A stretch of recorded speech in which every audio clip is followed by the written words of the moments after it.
की टीम बिहार पहुंची है। हम हैं ज़िला दरभंगा में। हम यहाँ आए हैं कोविड की ज़मीनी स्थिति का जायज़ा लेने के लिए कि सरकारी दावों से इतर कि संक्रमण कम हो रहा है, स्वास्थ्य सुविधाएं बिल्कुल चुस्त दुरुस्त हैं, किसी को कोई दिक्कत परेशानी नहीं है। इन सरकारी दावों से इतर ज़मीन पर क्या स्थिति है, बिहार का स्वास्थ्य ढांचा, क्योंकि एक बड़ा हिस्सा ग्रामीण इलाकों में रहता है, किस तरीके की बुनियादी स्वास्थ्य उनको मिलती हैं, ज़रूरतें उनकी पूरी हो पाती हैं। डोनेट कार्ड और प्रोजेक्ट अर्थ के साथ जुड़कर कोविड से गुजरे हुए अनक्लेम्ड बॉडीज का डिग्निफाइड क्रिमेशन करने में मदद कीजिए। डिस्क्रिप्शन में दिए हुए लिंक पर जाकर डोनेट कार्ड पे अभी डोनेट करें। तो हम इसी क्रम में आए हैं। ये है उत्तरी कसरौड़ गांव और गौराबोड़ाम दरभंगा ज़िले में एक प्रखंड है, ब्लॉक। यहाँ पर हम आए हैं। ये सजी सवरी आपको ये इमारत दिखेगी। तस्वीरों के माध्यम से बताया गया है कि यहाँ क्या क्या चीज़ें होती हैं। एक बुज़ुर्ग है, वो दवाई पा रहे हैं, यही वाली तस्वीर, उनको दवाई दी जा रही है। हैप्पी हैप्पी चेहरे देखिए, चित्रकार ने, पेंटर ने बनाया, मुस्कुराता हुआ चेहरा है ना। आप देखकर वो लगे कि बड़ी अच्छे तरीके से उसको दवाई की सप्लाई हो रही है। सबसे ऊपर एक गर्भवती महिला है, उनका प्रसव हो रहा है ना। उसके बाद ये देखिए नीचे शायद क्या है, हाँ वो, हाँ ब्लड प्रेशर मापा जा रहा है। सब कुछ बढ़िया बढ़िया। अच्छा, यहाँ पे बच्चे बैठे हुए हैं, उनको कुछ कुछ चीज़ें बताई जा रही हैं, ऊपर टीकाकरण चल रहा है। तो इन तस्वीरों के माध्यम से आप समझ सकते हैं कि किस तरीके की चीज़ों के लिए लोग इस पर, यहाँ इस सेंटर पर आते होंगे, इस सेंटर पर निर्भर होंगे। लेकिन यहाँ इन तस्वीरों के बाद आपकी मुलाकात होती है इस ताले से। ये ताला कई जगहों पर जो हम इस तरीके के उप स्वास्थ्य केंद्रों में आए हैं, जो एक पंचायत या 2-3 पंचायतों का जो होता है बेसिक स्वास्थ्य उनका सेंटर, वहाँ पर हमको इसी तरीकों के तालों ने हमारा स्वागत किया है। ये ताला कब से लटक रहा है? कोविड-19 के बाद हो सकता है यहाँ दौरा वौरा हुआ हो, क्योंकि ये तो लग रहा है कि ये जिरोक्स कॉपी ताज़ी निकली होगी, बारिश वारिश में धुली भी नहीं है। तो ये चिपकाने के लिए तो कोई आया था, लेकिन वो जो इलाज विलाज, दवाई ववाई, उसके लिए कोई आता है या नहीं आता है, पूछते हैं। क्या नाम है आपका? मेरा नाम वीरेंद्र कुमार हुआ मैम। तो कब हुआ था, कब खुलता है ये, कब से ताला लटका है? मैम दरअसल ये जो आप देख रहे हैं, ये उप स्वास्थ्य केंद्र जो है, ये मेरा जन्म 92 में हुआ। मैं तो अपने जन्म से ही इस स्वास्थ्य केंद्र को देख रहा हूँ। हालांकि ये जीर्ण शीर्ण अवस्था में थी। अभी हाल ही में जो 2017 में एक सरकार की जो योजना आई थी, जिसके अंतर्गत सभी उप स्वास्थ्य केंद्र को पुनरुद्धार पक्की इमारत दी गई। जी मैम। तो उसके अंतर्गत बस रंग रोगन कर दिया गया इस सेंटर को, और ऐसे ही कई सारे सेंटर हमारे आसपास के क्षेत्र में है। लेकिन यदि सुविधा और गुणवत्ता की बात की जाए, हम लोग जो है एक बाढ़ प्रभावित क्षेत्र के लिए भी जाने जाते हैं। हम लोग लगभग 6 महीने बाढ़ से प्रभावित रहते हैं, और दूसरी तरफ अभी कोरोना की जो महामारी चल रही है, उसका तो दंश हम लोग झेल ही रहे हैं। दूसरा चीज़ क्या है कि जो प्रमुख स्वास्थ्य केंद्र है, या दरभंगा मेडिकल कॉलेज जो यहाँ का हमारा बड़ा सा अस्पताल DMCH जो है, वह DMCH यहाँ से लगभग 55 किलोमीटर दूर है। और जो प्रमुख स्वास्थ्य केंद्र PHC सेंटर है जो हमारा ब्लॉक लेवल का, वो यहाँ से 15 किलोमीटर दूर है। सरकार के गाइडलाइन के मुताबिक, WHO के गाइडलाइन के मुताबिक, जैसा कि आप लोग मैम बताते हैं, हम लोग सुनते हैं कि 1000 मरीजों पर एक जो है डॉक्टर की वो तो भूल चाहिए। वो देखिए, वो तो आदर्श स्थिति है कि प्रति आबादी के हिसाब से इतने होने चाहिए, इस तरीके का ढांचा होना चाहिए। वो आदर्श स्थिति तो है नहीं। तो कम से कम इतना तो हो कि ये जो स्ट्रक्चर बना है, इस पे पैसा, सरकारी पैसा, टैक्स पेयर्स का पैसा खर्च हुआ, यहाँ एक पक्की इमारत खड़ी की गई। मकसद तो यही था ना कि उप स्वास्थ्य केंद्र का काम करे, अगल बगल की आबादी यहाँ आए। और कोविड जैसे समय में इसकी ज़रूरत, इसकी प्रासंगिकता बहुत ज़्यादा थी, क्योंकि स्थानीय आबादी उनके साथ, चाहे वो जागरूकता अभियान के सिलसिले में हो, चाहे वो वैक्सीनेशन सेंटर के तौर पर हो, चाहे वो जांच, जो बहुत ज़रूरी है कि जांच वगैरह होती, उसके काम में आता। तो वो तो अभी ताला लटका हुआ दिख रहा है। तो मेरा सवाल फिर से वही है कि ये ताला कब से लटका हुआ है? ये निरंतर बंद ही रहता है, कभी यह खुलता नहीं है जी। ज़्यादा टाइम यह बंद ही रहता है। यहाँ पर नाम मात्र खाना पूर्ति के लिए जो है एक ANM को नियुक्त कर दिया गया है, जो सिर्फ बच्चों को पोलियो वगैरह की जो टीकाकरण होती है, गर्भवती महिलाओं को टीका दिया जाता है, वो आंगनवाड़ी के अंतर्गत, वो टीकाकरण नाम मात्र के लिए होता है। जी, बस वो एक टीकाकरण नाम मात्र के लिए होता है। बाद बाकी यहाँ पर कोई सुविधाएं, संसाधन नहीं उपलब्ध है। अच्छा, ये आखिरी बार कब खोला था? ये मैम अभी जैसे हम लोग जो लगातार आते हैं, जैसे लोगों को समस्याएं हो रही है, हम लोग कोरोना अवेयरनेस कैंपेन चला रहे हैं अपने ही नौजवानों को एकजुट करके, एकत्रित करके, क्योंकि सरकार के भरोसे बैठे रहेंगे तो गांव में एक अजीब विपदा का माहौल फैला हुआ है। ये हाँ, मतलब ये कब, अब उस पर भी आएंगे जो आप लोग जागरूकता अभियान चला रहे हैं। मेरा सवाल है कि ये कब खुला था? कोविड के टाइम में खुला मैं रहता? तो मैम जब भी आया हूँ ये बंद ही रहा है। आप में से कोई बताइए। ये बंद ही है, बहुत दिन से बंद है, आज से नहीं बंद है, कम से कम 3 महीना 4 महीना से बंद बात करते हैं। 4 महीना से लमसम बंद है। 4 महीना से ये बंद है? कभी यानी बैठता है डॉक्टर, कभी बेचैन आता है, नहीं तो नहीं रहता, बंद ही 4 महीना से ये बंद है, आप बता रहे हैं। अच्छा, तो यानी जो सेकेंड वेव वगैरह शुरू हुई उसके पहले सरकार सो रही थी, सारी सरकारें, आपने उन्होंने बताया एएनएम, जो सारी सरकारें सो रही थी, तो वो बिहार सरकार वो तब नहीं सुध ली, वो एक अलग पक्ष है। लेकिन ये सेकेंड वेव आने के बाद भी आप अपने इंफ्रास्ट्रक्चर को रिकॉल करते हैं, आप देखते हैं कि अच्छा कहाँ कहाँ क्या है, कैसे कैसे चेन बना सकते हैं सुविधाओं की, लेकिन फिर भी इसका ताला खुलने का, यहाँ किसी को भेजे जाने का कोई भी दिमाग में ख्याल नहीं आया। कोई सुविधा यहाँ पे है ये नहीं। अगर आप में से कोई हमें बताना चाहे कि अगल बगल के गांव की क्या, जैसे हमको मंगल पांडे जो स्वास्थ्य मंत्री हैं वो कहते हुए सुनाई देते हैं, पोस्ट्स लिखते हैं कि बिहार में संक्रमण की संख्या कम हो रही है। नहीं, ये मैम बिल्कुल झूठी बात है और हम लोग इसको सिरे से नकारते हैं, क्योंकि हम लोग जो एकत्रित नौजवान है, मिथिला स्टूडेंट यूनियन के नाम से हमारा एक संगठन है, हम सभी नौजवान एकजुट होकर अभी गांव-गांव में कोविड कैंपेन, अवेयरनेस कैंपेन एक चला रहे हैं और प्रत्येक गांव में अपने लोगों के द्वारा, अपने समाज के लोगों के द्वारा जुटाए गए आर्थिक सहयोग से हर तरह की सुविधा मुहैया करवा के और सरकार पर भी दबाव बना के स्वास्थ्य शिविर लगवा रहे हैं। और हर एक गांव में हमारे पास तो डाटा है मैम, हम लोग डाटा देने के लिए तैयार हैं, सरकार आए और हमसे डाटा ले। हर एक गांव में लगभग 5-10 केस हम लोगों को जानकारी है कि फलाने परिवार में फलाना व्यक्ति कोविड पॉजिटिव है, और हम लोग अपने स्तर से, लोग तो डरे हुए हैं और इतने कई सारे केसेस हैं कि लोग डर से, इस डर से नहीं घर से निकल रहे हैं, जांच शिविर तक नहीं पहुंच रहे हैं, क्योंकि सरकार के पास तो कोई व्यवस्था है नहीं। यदि पॉजिटिव हो गए तो वहाँ पर मरना ही सुनिश्चित है। कहाँ मरना सुनिश्चित? सरकारी जो स्वास्थ्य केंद्र है, सरकारी जो व्यवस्था है, चाहे वो डीएमसी लगता है कि अगर उनको वो पता चल जाता है कि वो पॉजिटिव हैं तो उनको सरकारी अस्पताल में भेज दिया जाएगा, और आपका कहना है कि उनका सरकारी अस्पतालों पर भरोसा नहीं है? जी बिल्कुल बिल्कुल मैम। दाखिला मिल रहा है क्या सरकारी अस्पताल? नहीं, बिल्कुल, उसके लिए भी मार होती है, उसके लिए भी पूरा मार धार होता है, पैरवी पैगाम लगाना पड़ता है, विधायक को, सांसद को फोन करना पड़ता है। डीएमसीएच में भर्ती होने के लिए? जी, कोविड पेशेंट को तो बिल्कुल परेशानी का सामना तो करना पड़ता है। में दर्जन लगभग कॉल तो हम लोग रिसीव करते हैं कि एक सामाजिक कार्यकर्ता के तौर पर जिन्हें हमसे उम्मीदें होती है, कॉल करते हैं कि हमारा पेशेंट फलाने जगह पर है, ऑक्सीजन सिलेंडर की आवश्यकता है, ऑक्सीजन कंसंट्रेटर की आवश्यकता है, बेसिक चीज़ एक ऑक्सीमीटर होता है उसकी आवश्यकता है, बहुत बेसिक नीड्स, मास्क कहीं कहीं अवेलेबल नहीं है। तो जो सरकारी दावे हैं और जो ज़मीनी हकीकत है वो कुछ ज़्यादा आपको परेशानी नहीं होगी इस बात को समझने में। आप एक बात अभी कह रही थी मैडम कि रेट जो इन्फेक्शन का रेट है वो लगातार भी, नहीं मैं नहीं कह रही हूँ, यह स्वास्थ्य मंत्री सूबे के वो बोलते हैं, हम उस पर आप, क्योंकि हम तो गांव-गांव जा रहे हैं, वहाँ लोग कह रहे हैं कि टेस्ट होगा तब तो संख्याएं सामने आएंगी। जी ये बिल्कुल सही एक्चुअल और फैक्चुअल बात यही है। मैं आपको बगल में एक यहाँ पीछे गाँव है पुनहद, आपको जानकारी दूँ, 13 कोरोना पॉजिटिव मरीज वहाँ पर अभी हैं, मतलब ऑन द रिकॉर्ड, ये परसों का डेटा है, मे बी अभी 1-2 और बढ़े ही होंगे। दूसरी बात, वहाँ पे दर्जनों लोग में लक्षण है सर्दी और बुखार। लोगों ने बताया, हम वहाँ पुनः गए तो उन्होंने कहा अगर जांच हो तो हर घर से निकलेगा। जी यही बात है। जांच के लिए आप मतलब कितना इजी एक्सेसिबल है जांच की सुविधा, ये भी सबसे महत्वपूर्ण बात है। एक व्यक्ति, खास करके मान के चलिए मुझे जानकारी है, मैं एक अवेयर पर्सनैलिटी हूँ, तो मैं जाके कहीं से जांच करवाऊँ। एक व्यक्ति, ये विशेष करके सुदूर देहात का इलाका है, मजदूरी करता है, उसे लगता है कि सर्दी बुखार हुआ है, नॉर्मल सा अपना चल रहा है, और एक दिन अचानक से उस व्यक्ति का देहांत हो जाता है और लोगों को पता भी नहीं चलता है कि उस व्यक्ति को कोरोना हुआ था, कोरोना के कारण उस व्यक्ति का देहांत हुआ। ना तो वो सरकारी डेटा में आता है, ना लोग समझ पाते हैं, और ना इस बात का कोई लिमिट है कि उस व्यक्ति के साथ साथ कितने और लोग संक्रमित हुए।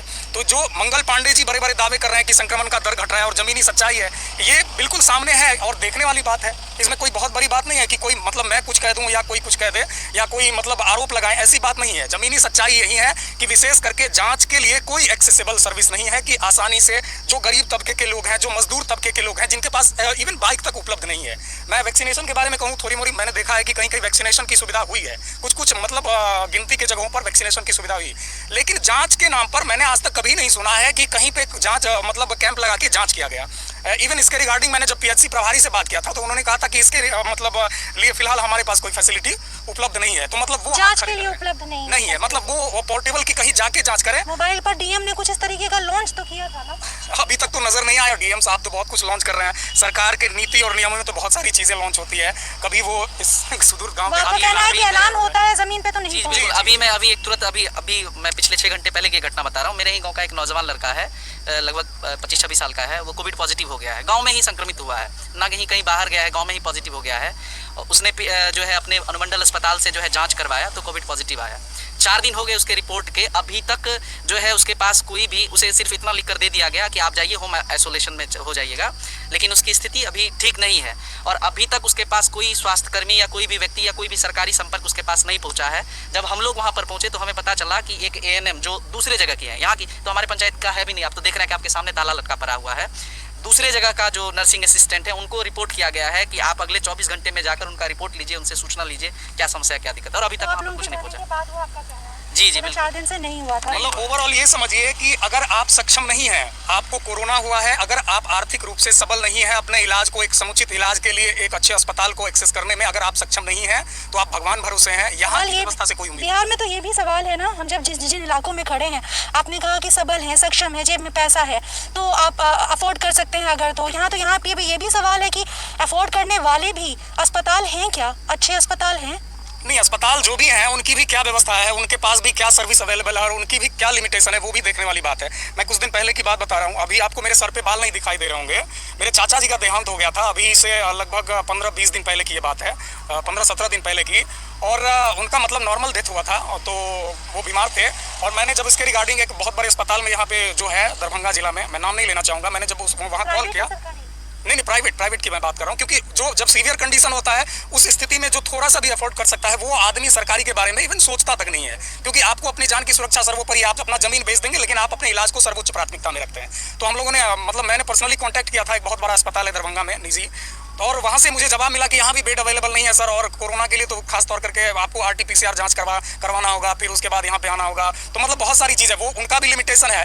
दूसरी बात, अब एफर्ट करने की भी एक लिमिटेशन होती है। आप देखेंगे पता चलेगा कि एक दिन का 1-1 लाख रुपया बिल आ रहा है। क्या ये चीज़ यहाँ जो जिस सामाजिक वातावरण में, जिस सोशल स्ट्रक्चर में हम लोग रह रहे हैं, जिस इकोनॉमिकल स्ट्रक्चर में हम लोग रह रहे हैं, क्या यहाँ के लोगों के लिए वो अफोर्डेबल है? तो ये चीजें सोचने वाली बात है। दूसरी बात, मंगल पांडे जी के बारे में, नीतीश कुमार जी के बारे में, भारतीय जनता पार्टी के बारे में, NDA की सरकार के बारे में मैं क्या ही कहूँ। मुझे कभी कभी बहुत मतलब शर्मिंदगी महसूस होती है कि 20 साल के विकास के बनाम ये जमीनी सच्चाई है। मैं सच बता रहा हूँ मैडम आपको, कभी कभी मुझे लगता है कि अगर आज के डेट में सिर्फ मुझे एक स्वास्थ्य मंत्री का प्रभार दिया जाए, भले ही मैं इसका स्पेशलिस्ट नहीं हूँ, लेकिन जो मुझे अपने सामाजिक जीवन के माध्यम से जो अनुभव प्राप्त हुआ है, जो ज्ञान प्राप्त हुआ है, निस्संदेह मुझे लगता है कि मंगल पांडे जी से बेहतर काम कर सकता हूँ। और उनको मुझे लगता है कि मतलब सारी चीजें सिर्फ पेपर पर चलाने आता है। मुझे बहुत आश्चर्य की स्थिति लग रही है। आज इन अस्पतालों के बारे में सोचा जा रहा है, पूछा जा रहा है, मीडिया रिपोर्टिंग हो रही है, आप लोग भी आए हैं, लेकिन हम लोग तो सालों से इसके बारे में बात कर रहे हैं। पिछले साल जनवरी में हम 5 दिन तक अनशन पर बैठे थे, जिस पुनः अस्पताल को अभी आप कवर करके आ रही हैं शायद, तो उस अस्पताल के मुद्दे पर, उस अस्पताल को चालू किया जाए, वहां पर प्राथमिक सुविधाएं, स्वास्थ्य सेवाएं उपलब्ध हो, इसके लिए 5-5 दिन तक हम लोगों ने अनशन पर बैठने का काम किया। तो ये सारी चीजें जो मतलब हमारे संज्ञान में है, हमें लगता है कि अगर हमें ये प्रभार सौंप दिया जाए तो हम उनसे बेहतर काम कर सकते हैं। और स्वास्थ्य सेवा के संदर्भ में सबसे बड़ी बात है कि यहाँ पर आपको जड़ से काम करना होगा। अभी के स्थिति में क्या है कि पूरे बिहार का स्वास्थ्य सेवा चल रहा है झोला छाप डॉक्टर जिन्हें कहा जा सकता है, उनके बदौलत। जी, हमको पुनः में भी बताया लोगों ने झोला छाप डॉक्टरों के बारे में, उन्हीं पर आश्रित हैं, क्योंकि है नहीं, जरिया नहीं है, कनेक्टिविटी नहीं है, सुविधाएं। अभी भी मैम हम लोग जो एक उप स्वास्थ्य केंद्र चालू करो अभियान चला रहे हैं और लोगों के बीच जो है सहयोग भी पहुंचा रहे हैं। उस उप स्वास्थ्य केंद्र चलाओ अभियान के अंतर्गत अभी तक हम लोगों ने 32 उप स्वास्थ्य केंद्र का निरीक्षण किया है, जहां पर गौरा बोराम के अंतर्गत 13 उप स्वास्थ्य केंद्र है। इस 13 उप स्वास्थ्य केंद्र में हम लोगों को 2 उप स्वास्थ्य केंद्र है, एक ये उप स्वास्थ्य केंद्र जो आप यहाँ कसरौर पंचायत के अंतर्गत देख रहे हैं, और एक नारी पंचायत के अंतर्गत। ये 2 उप स्वास्थ्य केंद्र है जिसका तो भवन भी खड़ा है, और लगभग अन्य जो उप स्वास्थ्य केंद्र उसको तो भवन जंगल है, कहीं खंडहर है, कहीं पे गोईठा सुखाया जाता है, कहीं पे बथान बना दिया है उसको, ऐसा ही है, कई सारी नहीं है, कोई डॉक्टर वेद नहीं है। बड़ी बात मैडम यह है कि आज तक कभी इसके बारे में किसी ने बोला ही नहीं। तो ये तो चुनावी गया ही नहीं। देखिए, सरकारों की नजर में जाना कौन उठाएगा? जनता भी तो उठाएगी। ये मुद्दे तो बिहार में सरकार चुनावी मुद्दे ही नहीं बनते हैं। ना तो पार्टियां, अब क्या है कि अब आसानी से जीत जाए, डर ना हो आपको कि आप हार सकते हैं ऐसे मसलों पर, तो आप थोड़ा हाथ पैर मारते हैं। लेकिन वो कौन सा आत्मविश्वास है, वो कौन सा कॉन्फिडेंस है जो पार्टियों को मिला हुआ है, सरकारों को मिला हुआ है, उनको अभी भी वो इतने इत्मीनान से बैठी झूठे दावे, झूठे आंकड़े दिखाती हैं क्योंकि उनको कॉन्फिडेंस है कि क्या वो जीत जाएंगे। तो ये हमारी भी नाकामी है कि वो जीत जाएंगे, या ऐसे मुद्दे शिक्षा, चाहे वो कोई भी पार्टी हो, कोई एक पार्टी की बात नहीं हो रही है, कोई भी पार्टी हो, शिक्षा, स्वास्थ्य, अगर ऐसे मसलों पर ऐसे मतलब वो जीत जाते हैं, नहीं बनते हैं मुद्दे, चुनाव से गायब रहते हैं, तो ये हमारा भी फेलियर है ना। बिल्कुल मैडम, आपने एक बात कहा कि चुनावी मुद्दे भी तो बनना चाहिए। हम बार हम भी इसी बात को कहते हैं कि क्षेत्र की जनता को भी समझना होगा। मैं बार इस बात पर हम लोगों ने गांव-गांव में जाके लोगों को बताया कि सत्ता मतलब राजनीति का अंतिम ध्येय कुर्सी होता है। सत्ता कि 5 साल के लिए आप किसी भी युक्ति के माध्यम से उस कुर्सी को प्राप्त करना चाहते हैं, तो उस कुर्सी को प्राप्त करने के लिए उनको जो मुद्दा सेंटिमेंटल लगता है कि जनता इस बात से अटैच्ड है, वो वही काम करेंगे। अगर आप हिंदू मुस्लिम पे ज्यादा मतलब उस पे वो हो रहे हैं, झुक रहे हैं, तो वो जाहिर सी बात है कि जो लोग राजनीति करते हैं उनको लगता है कि नहीं, यहाँ के पब्लिक का सेंटिमेंट तो इस बंद पर अस्पताल से ज्यादा पब्लिक से है, वो हिंदू मुस्लिम करके या क्या जरूरत है इन अस्पतालों के बारे में बात करने की। तो ये निश्चित तौर पर सबसे बड़ी बात तो यही है ही कि किसी भी विषय के समाधान की बात करें तो सबसे पहले जनता को जागरूक होना होगा, आपको बोलना होगा, मुझे बोलना होगा, हर एक व्यक्ति को ये समझना होगा कि राजनीति का ध्येय जनता का सेवा होता है, क्षेत्र का विकास होता है, और वो विकास पेपर पर चलने वाला नहीं, इस प्रकार के अस्पताल केंद्रों को शुरू करके और यहाँ पर स्वास्थ्य सेवाएं बहाल करके होने। जमीनी स्थितियाँ ऐसी हो गई है ना दोस्त कि हम जो लोग ये बातें करते हैं वो ऐसा लगता है वो किसी यूटोपियन सोसाइटी की मांग कर रहे हैं, क्योंकि ज़मीन पर वो चीज़ें ना इम्प्लीमेंट होती दिखती हैं, ना आपको माहौल दिखता है। मैं एक बार फिर से कोविड पर लौटूंगी क्योंकि हमारा फोकस अभी कोविड है। तो क्या अभी आपने बताया कि अभी ऐसी स्थितियाँ हैं, हमने हाल फिलहाल की 3-4 महीने की स्थितियाँ बात की, क्या पिछले 1 साल से जब कोविड शुरू हुआ था, जैसे बाहर से बहुत सारे लोग जब लॉकडाउन लगा, पिछले साल भी इस साल भी दिल्ली मुंबई बहुत सारे लोग बसों में भरकर ट्रेनों में भरकर आए, तो क्या उनकी जांच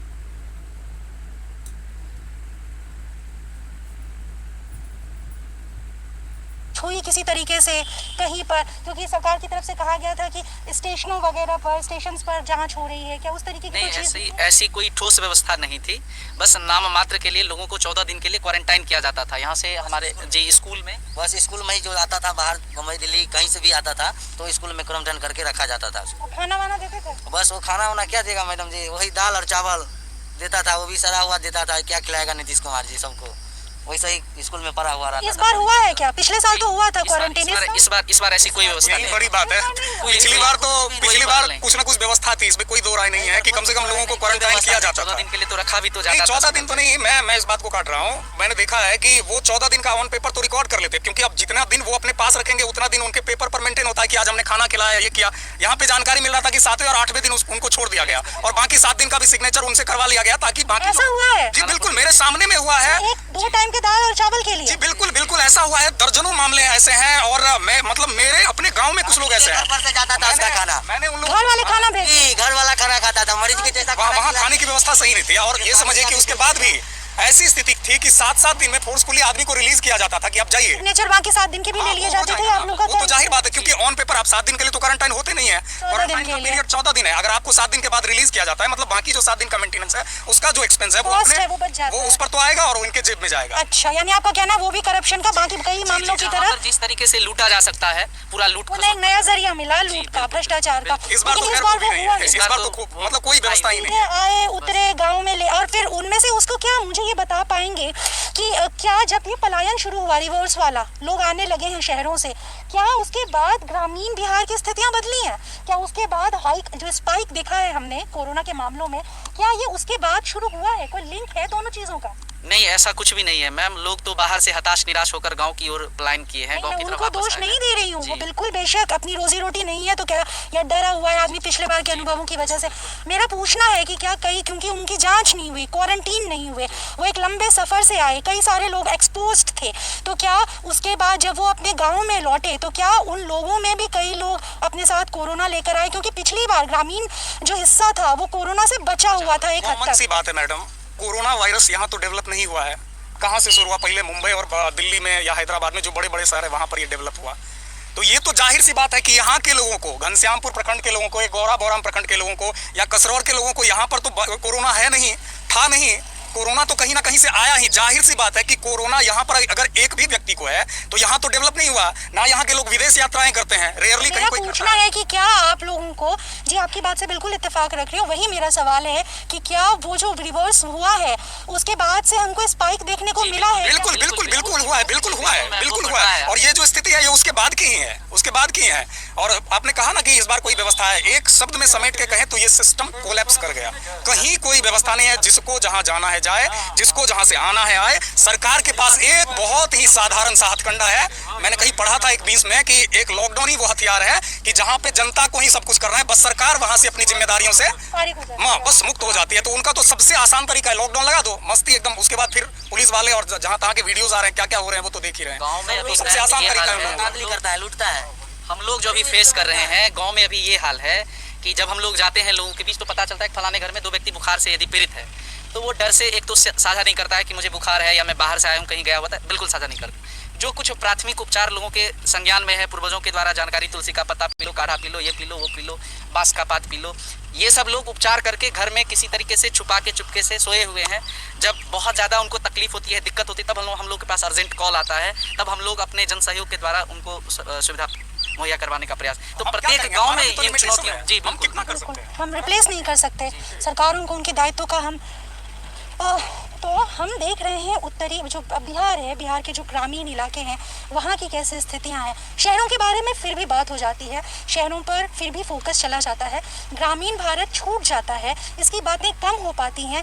अब युवा हैं वो इंटरनेट इस्तेमाल करते हैं, ट्विटर पर उपस्थिति है, फेसबुक पर उपस्थिति है, तो कभी कभार किन्हीं किन्हीं मुद्दों पर कोई हैशटैग चल जाता है, कोई पोस्ट वायरल हो जाती है, या कोई प्रकरण, कोई मामला होता है वो वीडियो की शक्ल में, पोस्ट की शक्ल में शेयर होने लगता है और तब हम तक जानकारी पहुंचती है। लेकिन असलियत यही है कि ग्रामीण इलाकों में क्या स्ट्रक्चर है इसका स्वास्थ्य सुविधाओं का, इस पर न फोकस जाता है, न कोई सुध लेता है।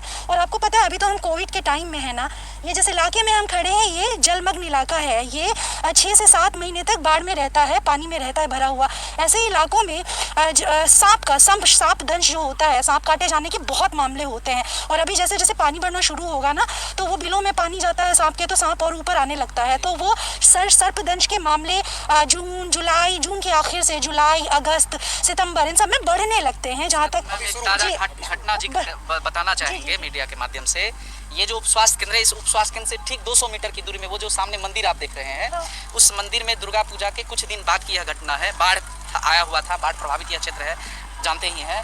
नवविवाहित एक लड़की थी, रात में वह सोई और उसका सर्पदंश हुआ, उसे पता नहीं चला, और रात भर जब दोपहर मतलब मध्य रात्रि हुआ तो उसे एहसास हुआ, उसे बुखार उखार या जो भी समस्या होनी शुरू हुई, उसे समस्या होनी, जब वह जागी तो देखा कि उसके पैर पर सांप का डंस था। और आनन फानन में जब तक लोग जुटते, और यहाँ पर मैंने पहले ही बताया कि डीएमसी यहाँ से 55 किलोमीटर दूर है, जब कोई चारा नहीं था, यहाँ तो कोई गाड़ी भी ना, एम्बुलेंस की सुविधा है ना कोई अन्य सुविधाएं उपलब्ध है, उसको आनन फानन में रिक्शा का व्यवस्था किया गया कि उसको कहीं बाहर जल्दी ले जाया जाए। घर से निकली और उसका दम टूट गया। हम लोगों सुबह में पहुँचे, यहाँ पर देखे तो मौत हो चुकी थी।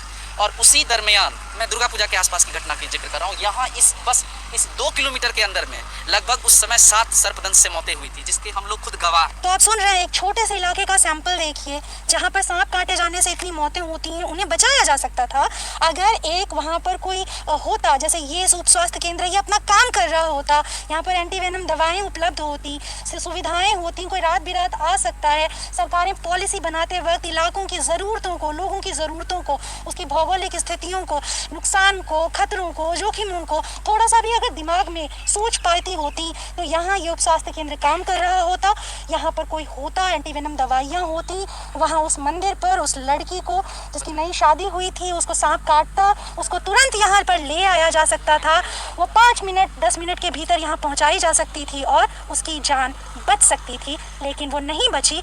क्यों? क्योंकि हमारी सरकारें नाकाम हैं, क्योंकि हमारी सरकारों को ये लगता है कि ऐसे बुनियादी मामलों में भी नाकाम होना वो अफोर्ड कर सकते हैं, क्योंकि वो जीत जाएंगे दोबारा, वो फेल होने के बावजूद बार बार जिताए जाते रहेंगे। तो सोचिएगा इस बारे में, हम और जगहों पर जाएंगे, हम और लोगों से बात करेंगे, हम पूरा ये जो स्वास्थ्य ढांचा है उसे टटोलेंगे, नीचे से लेकर ऊपर तक, गाँव से लेकर पंचायतों से लेकर ज़िलों तक जाएंगे, ब्लॉक के जो स्वास्थ्य केंद्र है वहाँ जाएंगे, हम दिखाने की कोशिश करेंगे कि क्या है और इस पर क्यों बात होनी चाहिए। शुक्रिया हमें देखने के लिए। अगर आपके पास कोई सुझाव हो, इस बिहार की कोविड ज़मीनी हकीकत से जुड़ी हुई आपके पास कोई सुझाव हो, कोई प्रसंग हो, कोई आप बीती हो जो आप हमारे साथ शेयर करना चाहते हो, बताना चाहते हो कि फलानी जगह जाइए, तो हमें बताइएगा, हम जाएंगे, जाने की कोशिश करेंगे।